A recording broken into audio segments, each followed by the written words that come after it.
just going to do what I said I was going to do. Going in again. So it's a 3-stage flipper maneuver, guys. Not any fun.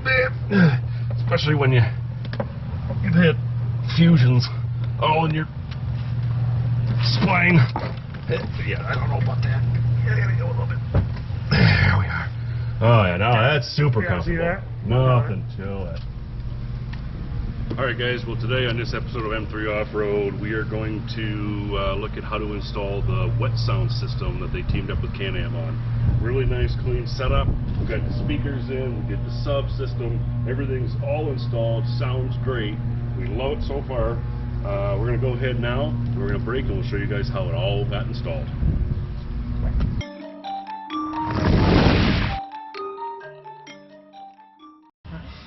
Alright guys, so we're at a point where we're going to finally start wrapping this up. I got a lot of the busy work done yesterday, so we saved one speaker here to put in so I can show you how we fish wires through.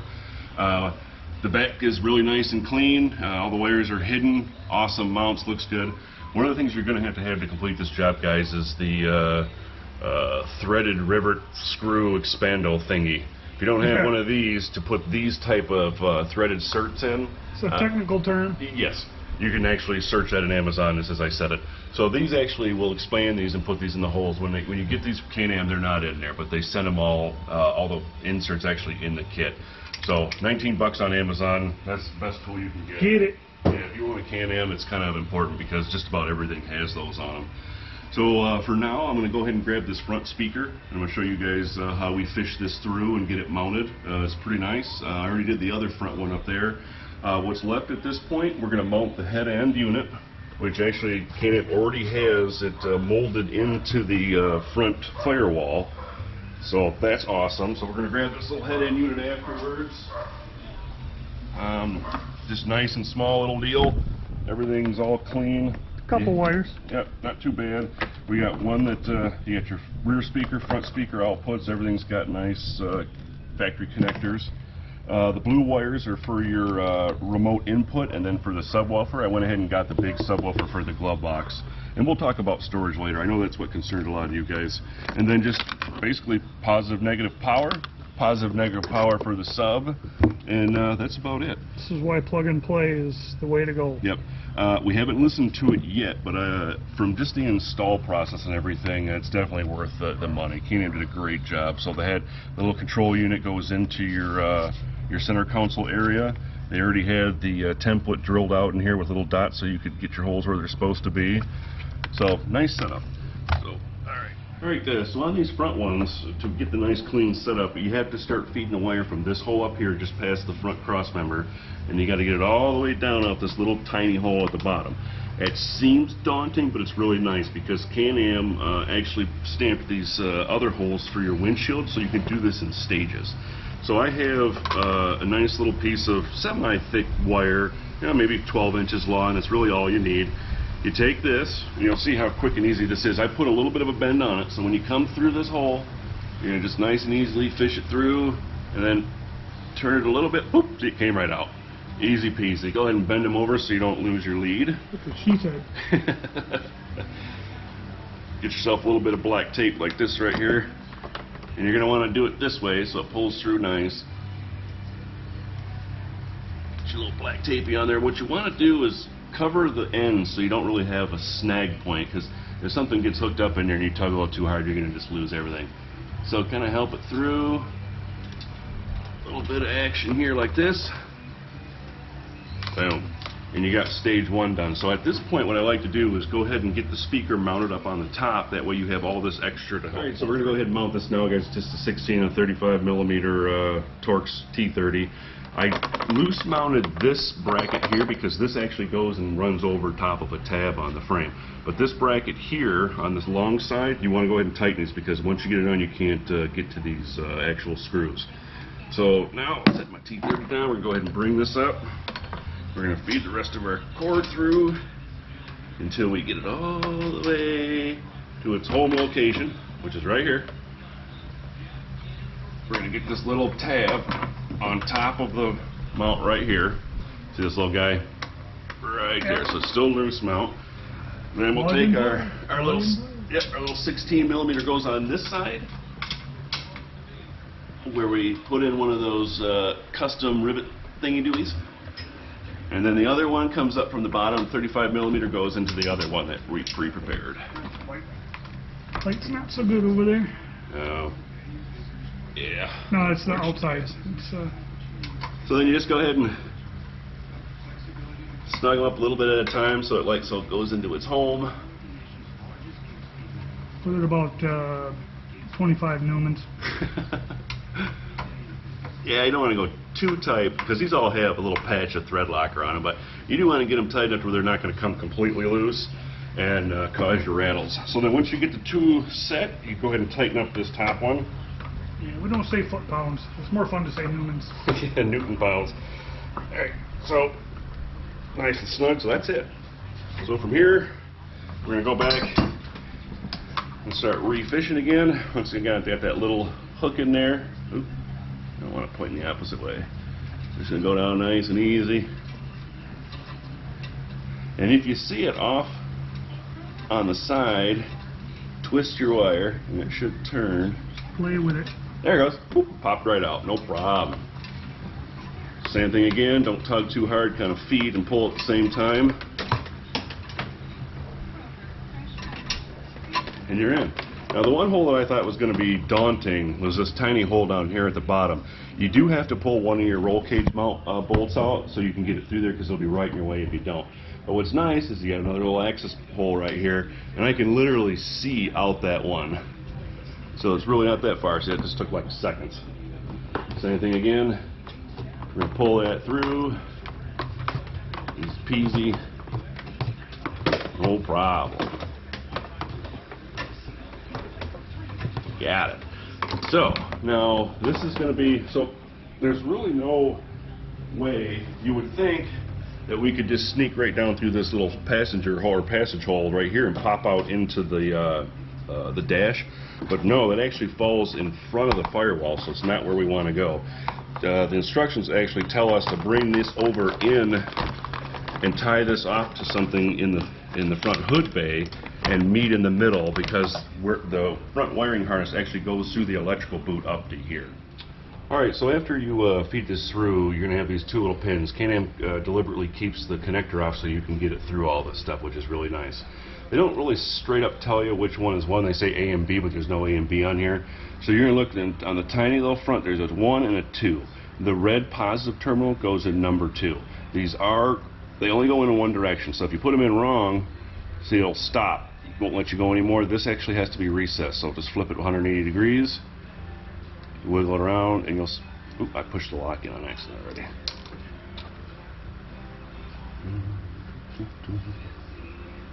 Nope, you don't want to do that, guys. That was silly. Yep. So if you put it in the right way, you'll see it'll seat all the way down in there like that. So same thing with the black one. So red 1 and 2, black 1 and 1. Get it all the way to the end. You'll see them go flush with that. And you slide your lock in, and you're good to go. Throw that up there. So now for the head end, what we were just talking about, let's get into the main wiring part of this project. This little guy right here, nice and conveniently goes there, super clean. So I gotta get my little screw ditties here. This is where plug and play is Yes, king. for sure.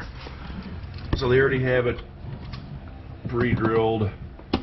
Well, actually it's molded into the, I think I have it right. Too many torque sizes in here. Yeah, just in the last few years, they're getting smart. Yeah, yep. Getting smart, thinking ahead.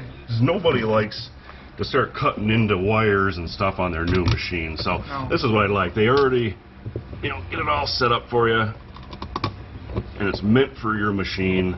Unless you really don't know what you're doing, later on you're going to have electrical issues. Yeah. So that's good. Now, we have the two blue wires here. One is our signal output for our subwoofer, which is going to mount right here in the glove box. So that's going to plug right into there. This little guy here is for the auxiliary input. We still need to find a place for this. This is basically just a 3.5 millimeter headphone jack. Basically, we just kind of got to get it somewhere, maybe underneath. We'll zip tie it. So if I want to put in, I'm kind of thinking about putting Sirius XM in this. They have a nice little tiny mobile vehicle unit. So we'll use this to probably get us some satellite. Then it's really straightforward. You have one really super long harness, and of course everything's labeled, guys, right at the very plug end, left and right. So left rear, right rear.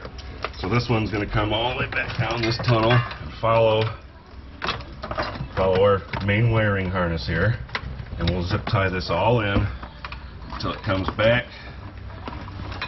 separates to our two. So this is rear right, that one's rear left,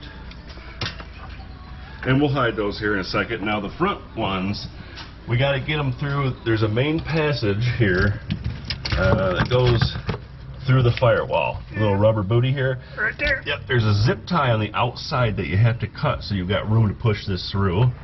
Then, Don't think you can see it, but kind of see it. yeah, right over top of the steering. But yep, you just push it through there, no problem.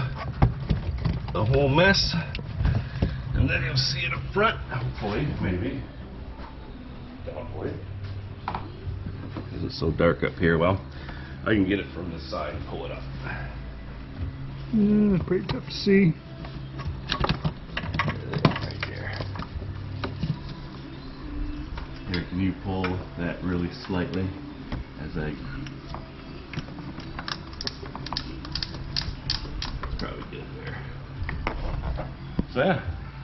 So then we'll just do a clean little setup install in here with some zippy ties, put the hood back on. So now, let's see if I can get you some light. We'll do a pause there for a hot second. Let's see, what's next? We'll do it. What goes in this big hole right here? Oh yeah. That would be that great big This big old mama. Nice little 10-inch sub. sub. The nice little sealed controls here from Wet Sounds. So Wet Sounds partnered right up with Can-Am, or Can-Am partnered up with Wet Sounds, I'm thinking. And made a pretty sweet sub. Now you don't have to get this if you don't want it, and you want to keep your glove box space. But I love my sound, and they have these nice storage boxes on the side of the bed where you can put your tools, and there's a million options out there for bed storage, and I'm sure we'll do a video on that. I'm probably going to get some nice little deal to sit back in here to lock down to these tie tags. So get a Tractor Supply box and put it back here. Yep, I actually had one in the Defender, but it's a little too big for this car, so we'll get a smaller one. It's gotta look good though. You can't be putting frickin' stupid little storage bins out of your basement and like some people do. Oh yeah, not the Rubbermaid. That crap drives me crazy when people do that. So with the sub, guys, or with the whole glove box situation, there's two bolts coming from the top, Torx heads, nuts on the bottom. That pulls right out, and then you got to remove the cover from it. So you can put it back on this. So cables go through. This is gonna drop down. We gotta do it just right to where the front tabs lock in. All this weight, this thing's gonna be really slow. You gotta get a tune on it now. Yeah, for sure. So let's talk about that for a minute, since Len brought that up. Yeah. So a lot of people are confused. So there are tunes available for the Commander, guys, a bunch of them. So Evo has some, Dyno Jet has some. I've worked with them in the past. I recommend Evo. So what you have to do, they don't have it on the website. You got to give them a call, and they can set you up. One of the new things that Evo has, and we'll show it on the next video, we're going to do a little new unit. We got a new unit we picked up, for those of you guys who don't know, and we'll show you the shooter for that. But there's an awesome little code shooter for $199. It's so worth the money, because you all probably know how much the map tuner is. That's super expensive. It's a great tool, but if you already have a map tuner, it'll also be a great backup. That's why we got two. So if you have an DPS Commander or an XT, you can use and tune yourself from Evo. But if you have the XTP model, which is this one, and it's identical to the 2021 Turbo RRs you see in the Mavericks X3s. So Can-Am decided to upgrade the ECU in only those two models, the Commander XTP and the Turbo RRs. If you have a standard Turbo R or any other level of X3, you can tune just like you would before. So that's the downside. The reason why we haven't tuned yet is because parts availability. If I ship my ECU off to Wisconsin, something could happen, and then I'm done for, because there's no way I'm going to get an ECU anytime soon. That's a huge chunk of money as well, and then I'm back to square one. So someday soon, maybe Len and I will take a trip over to Evo and hand deliver the ECU, bring it back, or something along those lines. But if you have a non-XTP, get a hold of DynoJet, get a hold of Evo. I prefer Evo, and I think there's some other guys that have them out there too. It's a nice little gain in power. We did the stage 3 tune to the Maverick Sport XRC, and I would say in a 0 to 60 run, that pulls like 4 or 5 car lengths on the Commander. So well worth the money. It really livens it up, adds some more low-end torque in the hole because it removes like the belt protection, which really isn't necessary. So great stuff. Tunes are awesome. We'll keep you posted on that more as time goes by, but let's get back to this awesome install. Alright guys, so unfortunately the only way to really do this the easy way is to just go full Lotus upside down and get it done. Back So we're going to route all our goodies up here behind the main harness, that way it's out of the way. And what we're looking to connect to, which I just realized the nuts are right underneath me, so it's going to be a doozy getting them. Right here is our bus bar. We have negative, positive, and a keyed right here. So we got to get on this negatory and this keyed pository. And Can-Am, I mean, could you make it any harder to get to it? This is really the only thing I would complain about is this install right here. Yeah, it's going to be a... And, if I'm not mistaken... Oh yeah, it fits in there. Alright, I gotta have to get something different here. Go ahead. Stop. That'll be fun. I'm just gonna do what I said I was gonna do. Going in again. So it's a 3-stage flipper maneuver, guys. Not any fun. Especially when you've hit fusions all in your spine. Yeah, I don't know about that. Yeah, I gotta go a little bit. There we are. Oh yeah, no, that's super comfortable. See that? Nothing to it. That's the way I like it. Okay. Legs straight up in the air. Yeah, if you have a love swing, guys, you could hang it from the rack, and that'll be an easier way to mount this baby. I love swing. Okay, Yeah, we're back. Battery died. Yep. 3 hours later. Yeah. Okay, so. Gold-plated nuts they give you. So, negatory to negatory. So, we hooked the red to the ignition, like I was saying. First, put that nut in my mouth. Put this, oop, don't want to cut it. Make sure you unhook your battery first, guys, because if you don't, this stuff's being alive in this position, chances are you're gonna blow something. Do you have the wrench, my good sir? Don't tell me. Ratchet? Yeah. Oh, it's not underneath me, is it? I don't think so. Didn't I hand it to you? Oh no, did I walk off with it somewhere? No you didn't. I think it's under Oh, there goes my phone, I think. On the ground. That's what. Guess what? You're gonna have to get back out of there. No, is it underneath me? I mean, look, I come on the other side. I'm so close. Oh yeah, look at that view, eh? Oh boy. Oh, dude, I can't see it anywhere. Is it on the tailgate? A little 1/4 inch ratchet. Nope. What about on the table the other side of the Cherokee? Over there on the table? No, you didn't. I think it's underneath you. Well, get him. You got him started. You should be able to do it without. Yeah, I can tighten it up. You can tighten it without getting leg in there. In there. Yep, right underneath me. Son of a rookie mistake. Yeah. That's right, no matter how much you plan. There's a little 10mm. Very, very difficult. Blocker. Yeah. Gold plated. Not really. No, they're solid gold. Gold coated. Only Polaris uses plates. Whoa.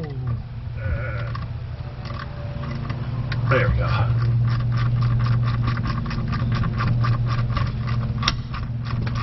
Okay. Well, let's get all the rest of that stuff plugged in, and then I think we'll be done. Yeah, I'm just gonna finish tighten this up, guys. We'll catch you back when it's time to test this baby out. Rocking and rolling. Okay. You don't have to talk. It's gonna be. Oh no, you can tell them. Oh, I'm going to tell them. Okay. I'm telling them. I'm going to show how wiring's supposed to be done. Yeah, so sound from the speakers, both sides there.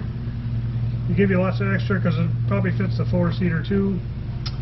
Right around through here, all through there. Look at that nice. That's the way it should look, clean.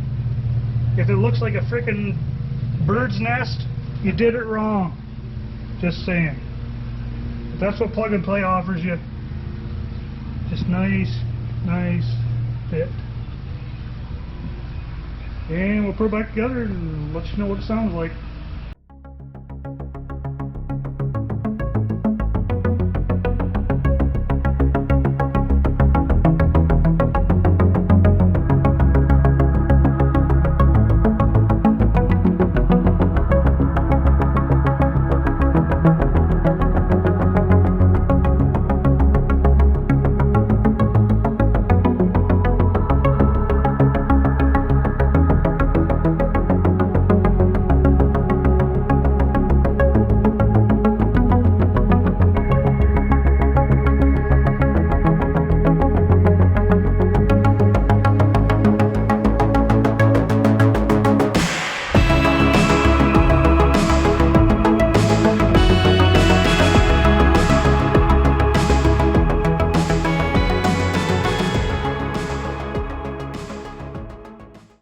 Next time on M3 Off-Road. Yep, we just wanted to bring the next generation, and that includes the Gen 2 Commander XTP, and now we're going to go with the Turbo S. Oh, Oh, what'd you say? why don't you tell them what you got, Len? 2021 Turbo S, 72-inch wide.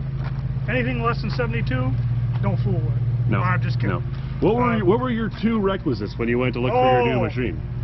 72-inch wide, and a turbo. Yep, had to be both of Yeah, those. had to be both of those.